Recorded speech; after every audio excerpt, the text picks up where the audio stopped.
Amis de la forme et de la santé, bonjour, c'est un plaisir de vous retrouver sur maintenant ces 5 vidéos où l'on va parler un peu de développement personnel et de nutrition.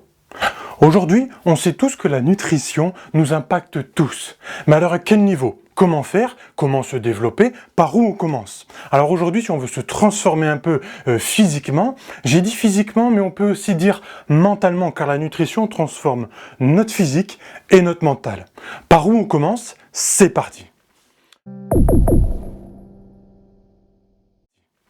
Alors, numéro 1, la situation. Dans notre société, le gain de poids est partout, on est d'accord? La facilité est à gauche, à droite. Les tentations, comme on appelle les appels du diable, qu'on appelle ça au niveau du bouddhisme, l'appel du diable, c'est-à-dire les tentations, c'est ce qui va nous faire soi-disant du bien dans un premier temps, mais du mal sur le long terme. Vous voyez?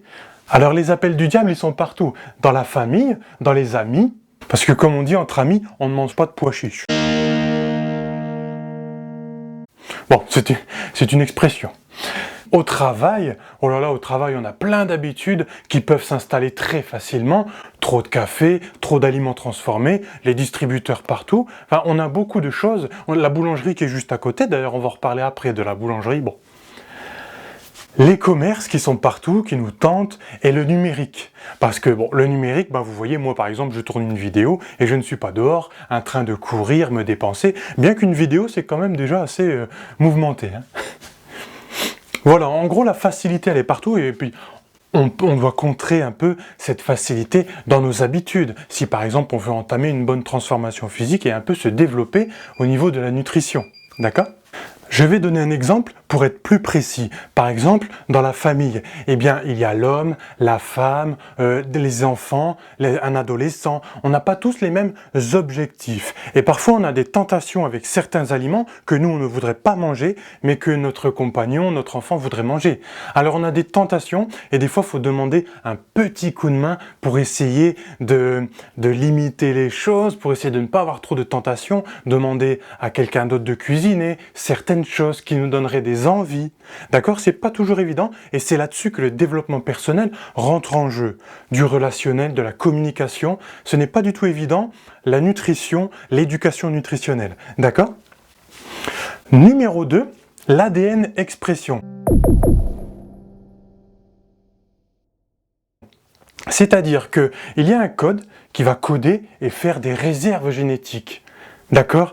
Par exemple, pourquoi 2 personnes mangent la même chose et il y en a une qui va prendre beaucoup de poids et l'autre ne va pas prendre beaucoup de poids? Eh bien parce que on a des dispositions génétiques. Mais du coup, en contrepartie, en combattant, à l'opposé, on a l'éducation nutritionnelle qui va combattre notre gène, notre code génétique, qui lui code plutôt pour essayer de nous faire prendre du poids. Mais à l'inverse, on va essayer d'avoir une éducation nutritionnelle plutôt propre, avisée, pour contrer nos gènes, et on va essayer de trouver un équilibre, et on va essayer de transformer son physique. D'accord ?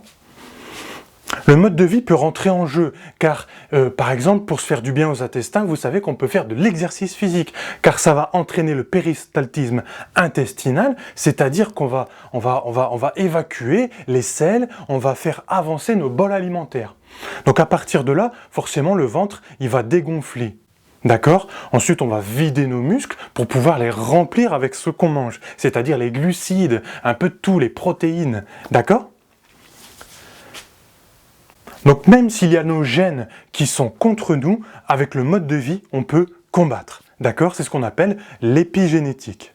Vous voyez, c'est ça le développement personnel. Il faut savoir tout ça, d'accord?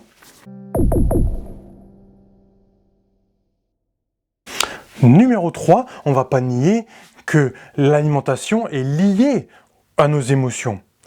Par exemple, si à 16h, je passe tous les jours devant la boulangerie, tous les jours je vois, elle est belle, avec du pain devant, etc. Eh bien peut-être que si j'ai mes bactéries intestinales qui me demandent des envies de m'arrêter devant tous les jours, au bout d'un moment je vais m'arrêter.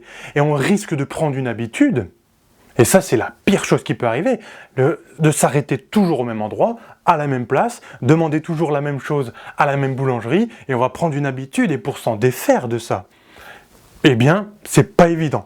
Mais par exemple, pour commencer, on a une astuce en or. Vous voyez, j'ai mis une petite étoile.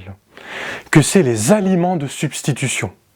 C'est-à-dire que dans notre système de récompense de notre cerveau, on va pouvoir prendre un autre aliment qui va récompenser de la même manière notre cerveau, mais cet aliment-là, il va être meilleur pour notre santé, et nos intestins, et notre corps.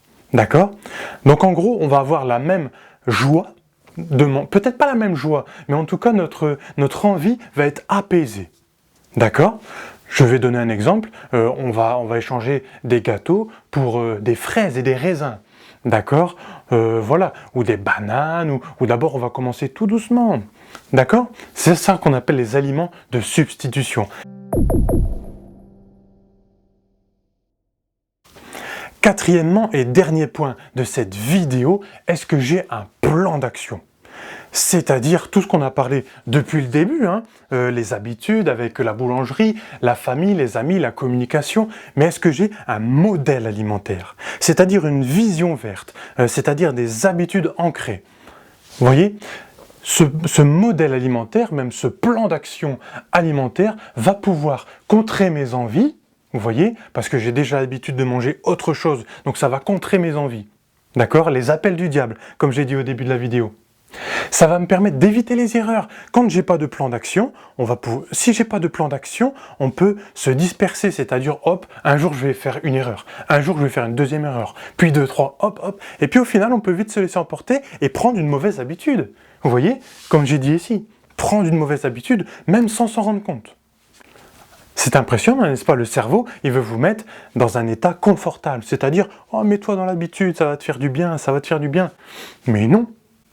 Écoutez plus le cœur et la raison plutôt que le cerveau. D'accord? Même s'il faut savoir s'en servir et le remercier aussi, attention. La preuve, les croyances. La vision verte, par exemple, que j'ai nommée juste avant, de bonnes croyances au niveau de la nutrition qui vont me faire du bien au quotidien. D'accord? Par exemple, peut-être un modèle méditerranéen, qu'on va aborder le sujet dans les prochaines vidéos. J'espère que ça vous a plu. Dites-moi ce que vous avez pensé des 4 points que l'on a nommés. Quelles sont vos habitudes alimentaires? Est-ce que vous avez plutôt une vision verte de l'alimentation ou plutôt une vision un peu facilitée? D'accord? Un petit commentaire, un petit j'aime, ça serait super gentil et super encourageant. Et surtout, gardez la forme.